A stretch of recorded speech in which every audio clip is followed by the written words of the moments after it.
नमस्ते सभी को। आज हमारी हरियाणा जीके की क्लास है और आज हम पढ़ेंगे सिंचाई के बारे में। हरियाणा में सिंचाई परियोजना और सिंचाई के बारे में। सबसे पहले देखो, हरियाणा में सिंचाई नलकूपों से, नहरों से और कुओं द्वारा की जाती है। तो सबसे ज्यादा जो सिंचाई है हरियाणा में वो नलकूपों द्वारा की जाती है। नलकूप की यदि बात करें, नलकूप से यदि हम बात करें नलकूप, तो हरियाणा में 51.12% भाग पर नलकूपों से सिंचाई की जाती है। अगर बात करें नहरों की तो नहरों से 48.36% भाग से नहरों से सिंचाई की जाती है और जो अन्य सिंचाई है वो अन्य साधनों के द्वारा की जाती है। ठीक है। उसके बाद देखो, सबसे पहले हम बात करेंगे उत्तर पूर्वी भाग। तो उत्तर पूर्वी भाग में सबसे ज्यादा वर्षा होती है। उत्तर पूर्वी भाग में सबसे ज्यादा वर्षा होती है और उसमें कौन कौन से जिले आते हैं? पंचकुला आता है, अंबाला आता है और यमुनानगर आता है। यहाँ की जो मिट्टी है वो उपजाऊ है और वर्षा भी अधिक मात्रा में होती है। तो यहाँ पर जो सिंचाई है वो वर्षा से ज्यादा होती है। ठीक है। बात करें, और एक ये बात है कि जो नांगल है,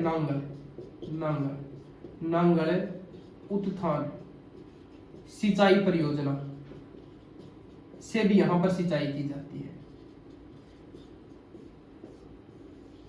पहले यहां पर वर्षा से सिंचाई होती थी, लेकिन अब नांगल उत्थान सिंचाई परियोजना से भी सिंचाई होती है। और वैसे यहां पर जो वर्षा है वो भी होती है, इसलिए ये पंचकुला, अंबाला और यमुनानगर में जो सिंचाई है वो होती है।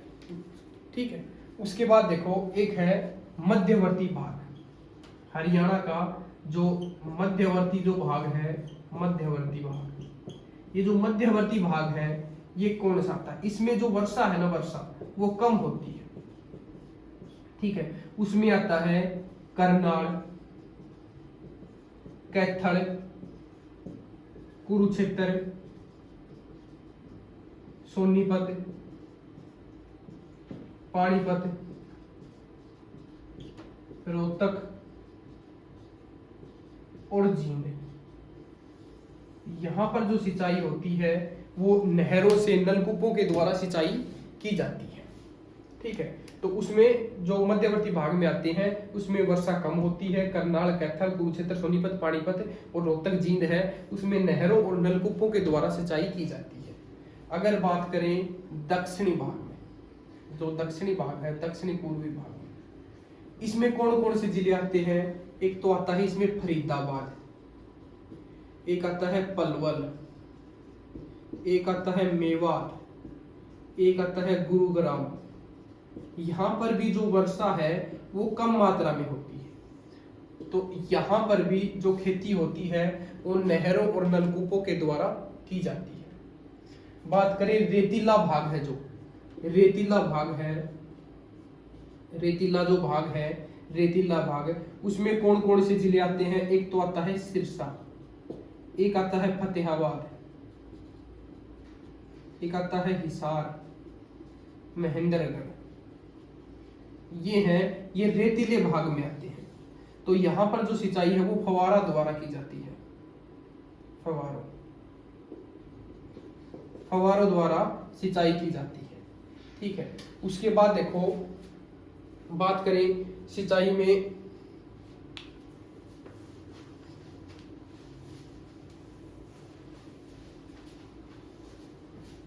उसके बाद देखो जो सिंचाई है वो कहां पर ज्यादा की जाती है? सिंचाई जो है वो कहां पर ज्यादा की जाती है? सिरसा में 698 हेक्टेयर।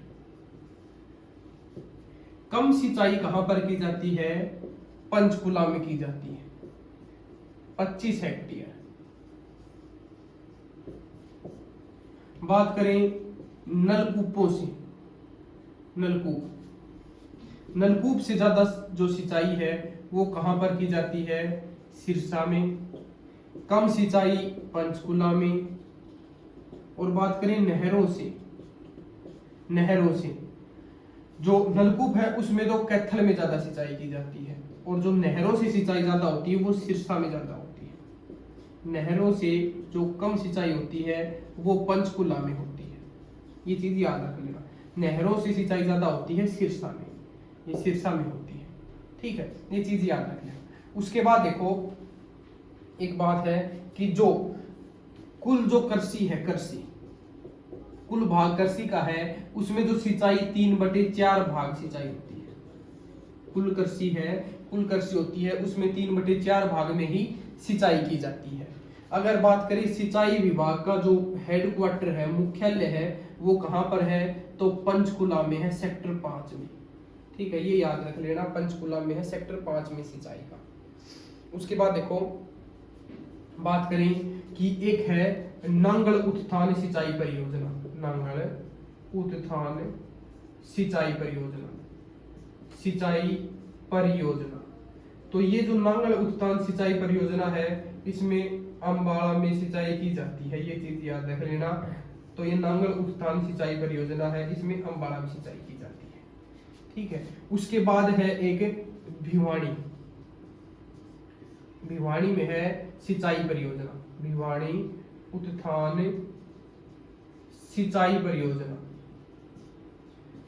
भिवाड़ी उत्थान सिंचाई परियोजना जो भाखड़ा नहर से निकाली गई है, भाखड़ा नहर से जो निकाली गई है, और इसकी जो लंबाई है 220 किलोमीटर की है, भाखड़ा नहर से निकाली गई है, और इसमें भाखड़ा में जो भिवाड़ी में इसमें सिंचाई की जाती है। भिवाड़ी उत्थान सिंचाई से है सिंचाई परियोजना, उसमें भिवाड़ी में तो सिंचाई की जाती है, भाखड़ा नहर से निकाली गई है, 220 किलोमीटर की इसकी लंबाई है।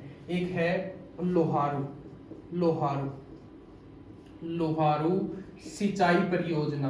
तो ये लोहारू सिंचाई जो उत्थान सिंचाई परियोजना है ये भी कहां पर है, लोहारू है भिवाड़ी में, तो ये भी कहां पर हो गया, भिवाड़ी, भिवाड़ी में होगा। लोहारू सिंचाई परियोजना है, ये भी कहां पर है, भिवाड़ी में है, जिसकी कुल दूरी बात करें 225 किलोमीटर की है, और जो ये कहां से निकाली गई है, तो भाखड़ा नहर से निकाली गई है। ये भी कहां से निकाली गई है, भाखड़ा नहर से निकाली गई है। सबसे पहले देखो एक है भाखड़ा बांध, तो ये जो भाखड़ा जो बांध है ना, ये भाखड़ा बांध ये है हिमाचल प्रदेश में सतलुज नदी पर बना है, बिलासपुर जिले में भाखड़ा गांव में भाखड़ा बांध बना हुआ है। हरियाणा में बात करें सबसे बड़ा बांध, भारत का सबसे बड़ा बांध है भाखड़ा बांध। यहाँ के बाद इसके बाद आता है एक नांगल, तो जो नांगल है, नांगल नांगल भाखड़ा नांगल वो है पंजाब में, पंजाब में, पंजाब के पटियाला के रूपनगर से होते हुए हरियाणा में कहां पर एक नहर निकाली गई है, जो नांगल भाखड़ा जो नांगल है वहां से एक नहर निकाली गई है जिसका नाम है भाखड़ा नहर। तो जो भाखड़ा नहर है हरियाणा में वो कहां पर प्रवेश करती है, टोहाना में, टोहाना में। टोहाना कहां पर है, फतेहाबाद में है, इसीलिए टोहाना को नहरों का नगर, नहरों का नगर कहते हैं। वो किसे कहते हैं, वो टोहाना फतेहाबाद को, टोहाना को कहते हैं, ठीक है। तो ये जो भाखड़ा नहर से निकाली गई है लोहारू जो उत्थान सिंचाई परियोजना है जो भिवाड़ी में है, ठीक है। उसके बाद देखो एक है जूही परियोजना, जो जूही है, जूही सिंचाई परियोजना, ठीक है, एक है जूही।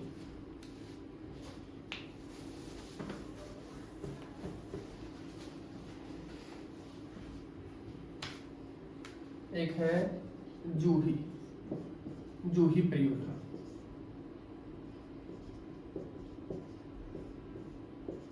ठीक है।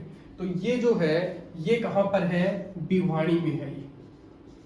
ये भी भाखड़ा नहर से निकाली गई है, भाखड़ा नहर से निकाली गई है। इसकी अगर दूरी की बात करें 175 किलोमीटर की है इसकी दूरी, तो ये याद रख लेना। उसके बाद एक है ये नरवाना, नरवाना उत्थान सिंचाई परियोजना, सिंचाई परियोजना। ये जो है ये नरवाना है, ये जींद में है, और नरवाना उत्थान सिंचाई परियोजना है ये भी जींद में है। इससे जींद में सिंचाई की जाती है नरवाना उत्थान सिंचाई परियोजना से, ठीक है। उसके बाद एक है, एक ये बात याद रखनी है कि हरियाणा में नहर निर्माता, हरियाणा में नहर निर्माता कौन है? वो है फिरोज शाह तुगलक। फिरोज शाह तुगलक को कहा जाता है। ये चीज याद रख लेना, ठीक है।